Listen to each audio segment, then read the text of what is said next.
নমস্কার সবাইরে। আজকে আমরা এখানে কাঞ্চনপুর থানাতে আইছি, আমরা শান্তিপুর গ্রামবাসী সবাই।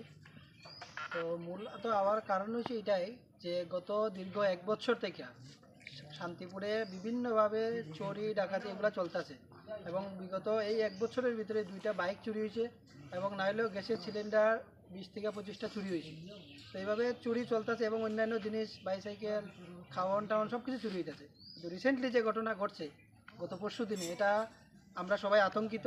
গত পরশু দিনে 4জন লোক মুখ বান্ধিয়া রাত্রে অস্ত্র দেখাইয়া, ডেগার চাক্কু দেখাইয়া একটা বাড়ি থেকে লুটপাট করিয়া নিয়েছে। ক্যাশ, টাকা, সোনা দানা সব লুটপাট করিয়া নিয়ে গেছে।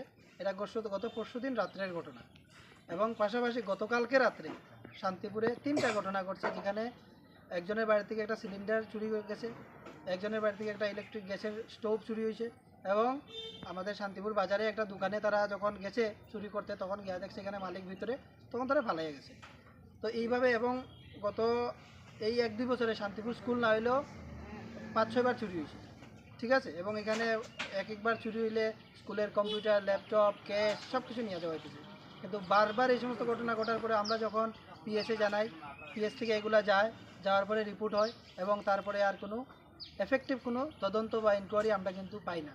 যার কারণে এই ঘটনাগুলো দিন দিন বাড়তে বাড়তে আজকে শান্তিপুরের মানুষ এত আতঙ্কে যে এইভাবে চাক্কু দেখাইয়া, ড্যাগার দেখাইয়া যে লুট ডাকাতি হইতেছে, এটা মার্ডার করিয়াও এই লুট হইতে পারে, কাউরে মারিয়াও তারা জিনিস নিতে পারে। তো এইটার সিকিউরিটিটা আমরা কীভাবে পাই? আমরা তো এখন আমরা ইনসিকিউর ফিল করতেছি শান্তিপুরবাসী যারা আছে।